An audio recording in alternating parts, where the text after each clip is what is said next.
Malvani वाटणाची recipe आज आपण पाहणार आहोत।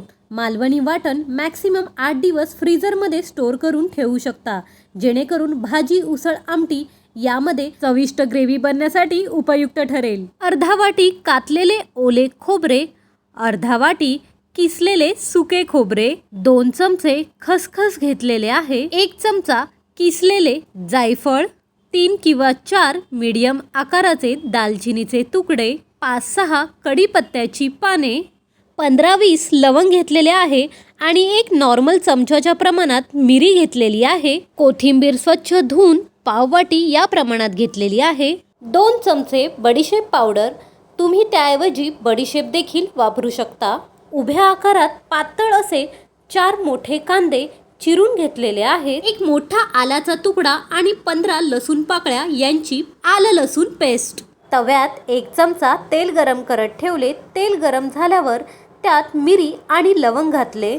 मिरी आणि लवंग घातल्यावर मिरी काही वेळास फुटते आणि तेल उडण्याची शक्यता असते, त्यामुळे इजा होणार नाही याची दक्षता घ्यायची आहे आणि अर्धा मिनिट आपल्याला हे परतवून घ्यायचे आहे।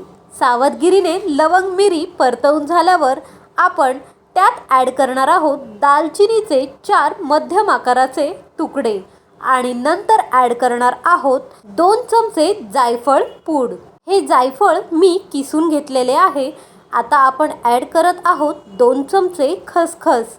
गरम मसाल्याचे सर्व इन्ग्रेडियंट्स आपण अशा प्रकारे मॅक्सिमम अर्धा मिनिटच परतवून घेणार आहोत। गरम मसाल्याचे इन्ग्रेडियंट्स बाजूला काढून घेतले। आता त्याच तव्यात मगाशी उभे चिरलेले पातळ असे 4 मोठे कांदे मऊ आणि गुलाबी होईपर्यंत आपण भाजून घेणार आहोत।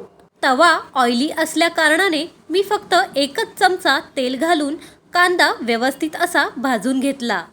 यानंतर आपण 1 वाटी किसलेले ओले खोबरे व्यवस्थित असे भाजून घेणार आहोत। ओले खोबरे भाजायला वेळ लागतो आणि सुके खोबरे लगेच भाजून होते। सुके आणि ओले खोबरे जर मी एकत्रित भाजले तर त्या दरम्यान सुके खोबरे जळण्याची शक्यता होऊ शकते, त्यामुळे ओले आणि सुके खोबरे मी सेपरेट असे भाजून घेत आहे। 2 मिनिटे ओले खोबरे तव्यात भाजून झाल्यावर हलकासा लालसर रंग आला म्हणजे ते व्यवस्थित भाजून झालेले आहे। अर्धा चमचा तेल घालून त्याच तव्यात मी आता सुके खोबरे 1 मिनिट भाजून घेणार आहे। ओले खोबरे असो किंवा सुके खोबरे किंवा कांदा या तिन्ही गोष्टी व्यवस्थित परतवून घेताना दक्षता घ्यायची आहे, जेणेकरून ते जळणार नाही आणि आपले वाटण कडू होणार नाही। 1 मिनिटानंतर अशा प्रकारे आपले सुके खोबरे देखील व्यवस्थित परतवून हलकेसे लालसर रंग येईपर्यंत भाजून झालेले आहे। भाजून झालेल्या सर्व गोष्टी थंड होईपर्यंत 20-25 मिनिटे वेट करून आपल्याला त्या मिक्सरला वाटून घ्यायचे आहे।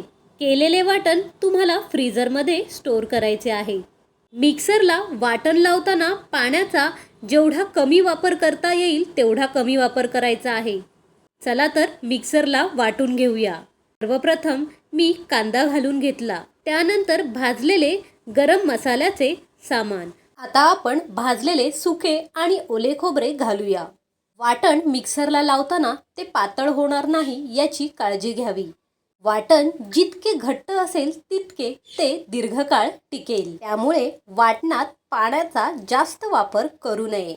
वाटण रेडी झाल्यावर त्यात मीठ टाकावे किंचित असे, जेणेकरून वाटण जास्त टिकण्यास मदत होईल। अशा प्रकारे सर्व भाजलेले इन्ग्रेडियंट्स आपण मिक्सरमध्ये घातले। आता आपण घालत आहोत केलेली आलं लसूणची पेस्ट आणि आता घालूया कढीपत्त्याची 7-8 पाने। 1 चमचा बडीशेप देखील तुम्ही वाटणात ॲड करू शकता आणि आता पाववाटी कोथिंबीर। आपल्याकडे बडीशेप पावडर असल्या कारणाने आपण बडीशेप घातली नाही, म्हणून आता खातूंची रेडीमेड बडीशेप पावडर आपण वाटणात ॲड करत आहोत। अशा प्रकारे मिक्सरला आपले वाटण लावून झालेले आहे। हे वाटण तुम्ही एका स्टीलच्या टोपात स्टोअर करू शकता। बडीशेप पावडर व्यवस्थित मिक्स करून घ्यावी आणि केलेले वाटण फ्रीजरमध्ये स्टोअर करावे। कुठलीही उसळ आमटी करताना फोडणीमध्ये तेजपत्त्याचा वापर करावा। अशा प्रकारे आपले मालवणी वाटण रेडी आहे. या प्रकारचे मालवणी वाटण कुठल्याही भाजीत, आमटीत, उसळीत वापरल्यास तुम्ही केलेल्या पदार्थाचा स्वाद 200% वाढवेल. मालवणी वाटणाची रेसिपी आवडल्यास चॅनलला लाईक, सबस्क्राईब आणि शेअर करायला विसरू नका. थँक्यू.